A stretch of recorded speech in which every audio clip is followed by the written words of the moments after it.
Hello friends, welcome to trade to spend. Nifty के daily analysis के एक और वीडियो में आपका स्वागत है। अब तक आपको न्यूज़ तो मिली गई होगी कि यूएस ने भारत के ऊपर 25% टैरिफ लगाया है प्लस पेनल्टी। अब पेनल्टी कितनी है किसी को नहीं पता, लेकिन मार्केट कल इसके ऊपर रिएक्ट जरूर करेगा। तो वहाँ पर हमारी क्या स्ट्रैटेजी रहनी चाहिए उसके बारे में हम लोग इस वीडियो में डिस्कस करेंगे।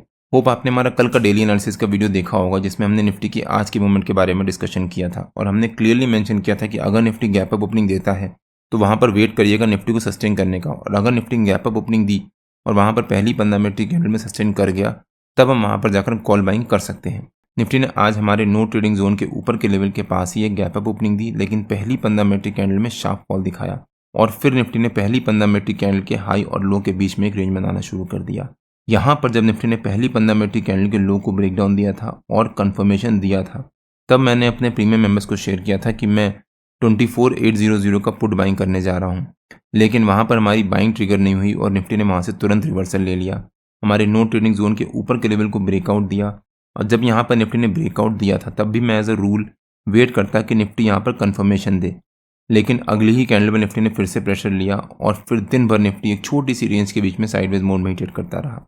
इनफैक्ट निफ्टी ने आज जो पहली 15 मिनट की कैंडल का हाई और लो था, ऑलमोस्ट दिन भर उसी रेंज के बीच में ट्रेड किया है, ना ब्रेकआउट दिया है ना ब्रेकडाउन दिया है। और निफ्टी की आज की मूवमेंट के बारे में हमने अपने कल के डेली एनालिसिस के वीडियो में डिस्कस भी किया था। अगर आपने हमारा कल का डेली एनालिसिस का वो वीडियो नहीं देखा है तो उसका लिंक मैंने डिस्क्रिप्शन में डाल दिया है और आपको ऊपर यहाँ पर आई बटन में मिल जाएगा। तो निफ्टी में हमने आज ऐसा कोई भी ट्रेड नहीं लिया और मैंने अपने कल के डेली एनालिसिस के वीडियो में मेंशन भी किया था कि अगर निफ्टी साइडवेज रहता है तो हम वहाँ पर कोई भी सेलिंग नहीं करेंगे, हम वेट करेंगे निफ्टी को रेंज बनाने का और उस रेंज का ब्रेकआउट या ब्रेकडाउन देने का।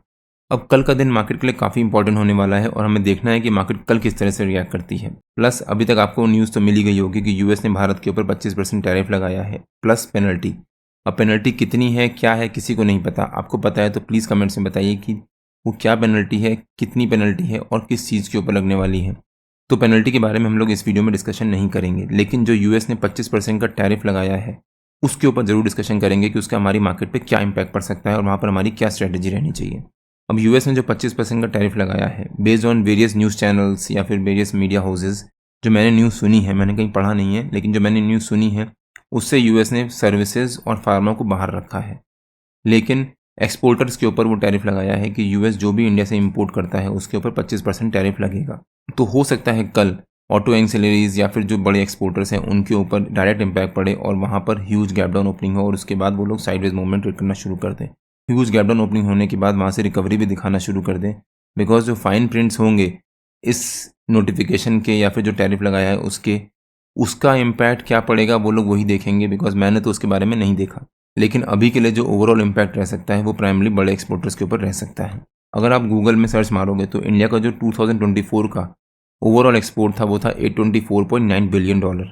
उस $824.9 बिलियन में से यूएस के लिए जो इंडिया का एक्सपोर्ट था वो था $77.5 बिलियन। मतलब जो इंडिया का ओवरऑल एक्सपोर्ट है उसका सिर्फ 9.4% है यूएस की तरफ, उसमें भी यूएस ने अभी सर्विसेज को और फार्मा को बाहर रखा है।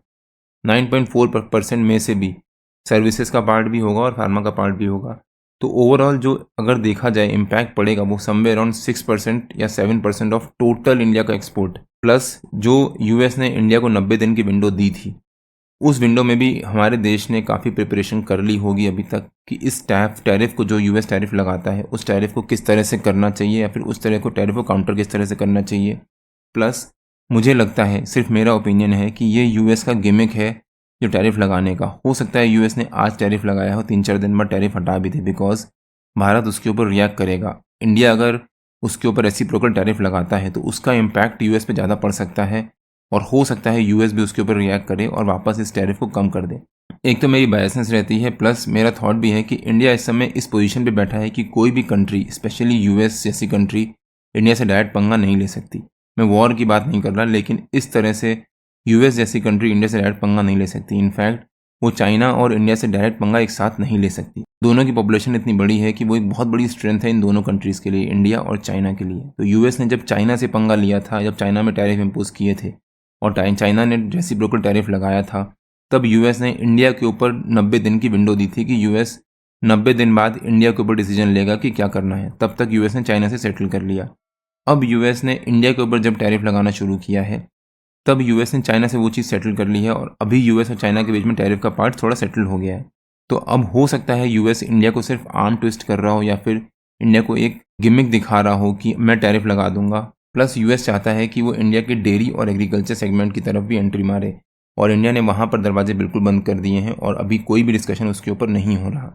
अगेन ये as per various news channels या फिर वेरियस मीडिया हाउसेस है, लेकिन इंडिया यूएस से इस समय एग्रीकल्चर और डेयरी प्रोडक्ट्स के बारे में कोई भी डिस्कशन नहीं कर रहा, और इंडिया ने वहाँ पर दरवाजे पूरे बंद कर दिए हैं। और यूएस चाहता है कि वहाँ पर एंट्री मारना, बिकॉज इंडिया का वो बहुत बड़ा सेगमेंट है, और अगर यूएस वहाँ पर एंट्री मारता है तो वो यूएस की मार्केट के लिए या फिर यूएस की कंपनीज़ के लिए काफ़ी पॉजिटिव होगा। इसीलिए यूएस इंडिया को इस समय फोर्स कर रहा होगा या फिर यूएस इंडिया के ऊपर प्रेशर डालने की कोशिश कर रहा है कि वो डेयरी और एग्रीकल्चर के लिए भी डिस्कशन स्टार्ट करे और यूएस के प्रोडक्ट्स को वहाँ पर एंट्री की परमिशन दे। आपके इस बारे में क्या विचार है कि जो यूएस ने टैरिफ इम्पोज किया है उसका हमारी मार्केट पर क्या इम्पैक्ट पड़ सकता है और वहाँ पर हमारी क्या स्ट्रैटेजी रहनी चाहिए? प्लीज़ कमेंट्स में बताइए। मेरे इस बारे में क्या विचार है वो हम लोग अब डिस्कस करते हैं। तो यूएस ने जो इंडिया के ऊपर 25% टैरिफ लगाया है, हो सकता है उसकी वजह से कल मार्केट में एक ह्यूज गैप डाउन ओपनिंग हो। अगर निफ्टी कल 200-250 पॉइंट की ह्यूज गैप डाउन ओपनिंग देता है, मतलब 24,600 के आसपास निफ्टी कल कहीं ओपन करता है अगर, तो यहाँ पर जंप करके कॉल या पुट कुछ बाय सेल मत कर दीजिएगा, वेट करिएगा। उसके बाद जैसे न्यूज़ रोल आउट होगी मार्केट में, उसके बेसिस पे निफ्टी रिएक्ट करेगा 11:30-12 बजे के आसपास। अगर पॉजिटिव न्यूज़ जरा सी भी आई, बिकॉज जो इंडिया की भी टीम्स लगी हुई हैं वो भी काफ़ी टाइम से लगी हुई हैं यूएस से कुछ डील क्रैक करने की, हो सकता है कल सेकेंड हाफ तक कोई ना कोई न्यूज़ आ जाए कि यूएस से इंडिया की डील क्रैक हो गई है और अब वो टैरिफ कम हो रहा है, तो हो सकता है उसकी वजह से मार्केट में पॉजिटिव रिएक्शन आए और मार्केट बहुत अच्छी रिकवरी भी दिखा दे। लेकिन अगर निफ्टी वहाँ पर सस्टेन कर गया तो हो सकता है निफ्टी में फिर कल परसों से रिकवरी आना स्टार्ट हो। और मैंने अपने पिछले कई वीडियोज़ में कवर भी किया है कि कोई भी एक इवेंट होता है तो उसकी बेसिस पे कोई भी फॉल आता है तो उसका इम्पैक्ट 2-3 दिन का 4 दिन का रहता है और वापस उसके बाद रिकवरी आना स्टार्ट हो जाती है। हो सकता है निफ्टी कल अगर ह्यूज गैप डाउन ओपनिंग दे 200-250 पॉइंट की 24,600 के आसपास, इसी के आसपास निफ्टी फिर दिन भर रेंज बनाता रहे और फिर इसी की 24,600 के आसपास कहीं जाकर निफ्टी क्लोजिंग दे दे। अगर निफ्टी ने 24,600 के आसपास कल जाकर क्लोजिंग दी तो परसों से निफ्टी में फिर साइडवेज मूवमेंट रह सकती है और उसके बाद अगले हफ्ते से वापस रिकवरी आना स्टार्ट हो सकती है। तब तक जो भी टैरिफ का चल रहा है वो भी थोड़ा बहुत सेटल होना शुरू हो जाएगा। यूएस के टैरिफ का इंडिया की इकोनॉमी पे इम्पैक्ट पड़ेगा, लेकिन मेरे ख्याल से वो इतना बड़ा इम्पैक्ट नहीं होगा कि मार्केट उसके लिए इतनी बुरी तरह से रिएक्ट करे और वहाँ पर सस्टेन ही ना कर पाए और वापस और फॉल दिखाना शुरू कर दे। लेकिन अगर निफ्टी ने कल फ्लैट ओपनिंग दी या फिर गैप अप ओपनिंग दे दी, चांसेस कम है, बट फिर भी अगर निफ्टी ने कल गैप अप ओपनिंग दी या फिर फ्लैट ओपनिंग दे दी तो यहाँ पर हम वेट करेंगे पहली 5 मिनट की कैंडल का, 15 मिनट नहीं, पहली 5 मिनट की कैंडल का। अगर पहली 5 मिनट की कैंडल निफ्टी ने रेड बनाई और 30-40 पॉइंट की रेड बनाई तब तो हम सेकंड 5 मिनट की कैंडल का भी वेट करेंगे, और अगर निफ्टी ने पहली 5 मिनट की कैंडल के लो को ब्रेक कर दिया तब हम यहाँ पर जाकर पहली 5 मिनट की कैंडल के लो के नीचे जाकर सेलिंग करेंगे और हो सकता है फिर निफ्टी में एक शार्प फॉल आए, बिकॉज जो टैरिफ बढ़ाया है उसका इम्पैक्ट जरूर पड़ेगा और वो नेगेटिव ही पड़ेगा एटलीस्ट कल के लिए, और उसके बाद निफ्टी में रिकवरी आना स्टार्ट हो सकती है, लेकिन कल के लिए नेगेटिव इम्पैक्ट पड़ सकता है। तो अगर निफ्टी कल फ्लैट ओपनिंग देता है या फिर गैप अप ओपनिंग देता है तो हम 5 मिनट का वेट करेंगे। अगर पहली 5 मिनट की कैंडल निफ्टी ने वहाँ पर सस्टेन कर गया फिर 30-40 पॉइंट की ही बनाई और उसके नीचे जब निफ्टी सस्टेन करना शुरू करेगा तब हम पुट बाइंग करेंगे और हो सकता है फिर निफ्टी में शार्प फॉल आए। लेकिन अगर निफ्टी ने कल फ्लैट या फिर गैप अप ओपनिंग दी और इमीडिएटली निफ्टी ने 100-150 पॉइंट की फॉल दिखा दी तब हम यहाँ पर वेट करेंगे निफ्टी को रेंज बनाने का, बिकॉज इतनी बड़ी कैंडल से फॉल दिखाया है तो वहाँ पर हमें वेट करना उचित है कि हम वहाँ पर कोई भी रिस्क नहीं लेंगे। हो सकता है वो फॉल आए, वापस निफ्टी रिकवरी ले ले। कल टैरिफ की वजह से मार्केट में फॉल जरूर आएगा और हो सकता है कल market huge gap down opening दे, लेकिन फिर वहाँ से रिकवरी दिखाना भी स्टार्ट कर दे। निफ्टी के कल के लेवल्स हम लोग कल देखेंगे जब मार्केट ओपन होगी और उसके बेसिस से मार्केट किस तरह से रिएक्ट करती है। जैसे मार्केट रिएक्ट करेगी उसके बेसिस पे हम अपने लेवल्स डिफाइन करेंगे और उसके बारे में मैं अपने फ्री टेलीग्राम चैनल को अपडेट कर दूंगा, प्लस मैं अपने प्रीमियम मेंबर्स को भी अपडेट कर दूंगा। होप आपको आइडिया हुआ होगा कि टैरिफ का हमारी मार्केट पर क्या इंपैक्ट पड़ सकता है और वहाँ पर हमारी क्या स्ट्रेटजी रहनी चाहिए।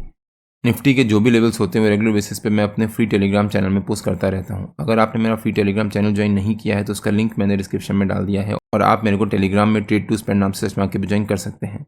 अगर आपको वीडियो अच्छा लगा हो तो please like, share and subscribe और बेल आइकन जरूर हिट कर लीजिएगा सो दैट मैं जब भी अपना अगला वीडियो पोस्ट करूँ आपको नोटिफिकेशन आ जाए। कल मार्केट में मिलते हैं। टिल देन जय श्री राम एंड जय हिंद।